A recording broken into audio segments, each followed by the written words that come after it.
Water First got started working in Uganda, and actually at the time we were called Tin Roof Global, because we were using rainwater catchment systems and putting on a new roof on a school to collect rainwater with, and the students would use that as drinking water.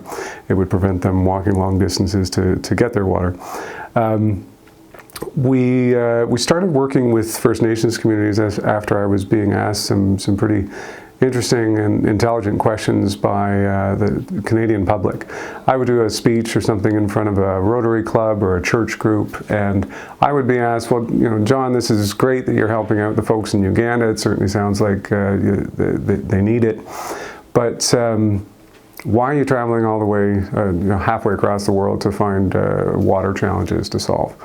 And I cut a long story short, I got tired of not having a very good answer. And so we started working with First Nations with water challenges. The very first project was at Shawanaga First Nation. Shawanaga had been trucking in its water for many years from neighboring Parry Sound. And it was our very first training program that we had run. We were working with a hydrologist at Carleton University who had been training people for years on how to use a variety of different water testing devices and so on. And we thought, okay, well, why don't we try and hire and train locally to get the water science data that we need, as opposed to bringing in outside expertise. And that was really the start of the work of Water First, working with First Nations. At the time, we were doing both, and within, as in both abroad and locally.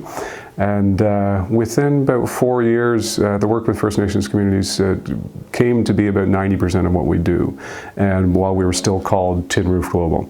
So we decided at that point, all of our First Nations work was called Water First. It was under that program name, and in a sense, the name chose itself because it became 90% of what we do.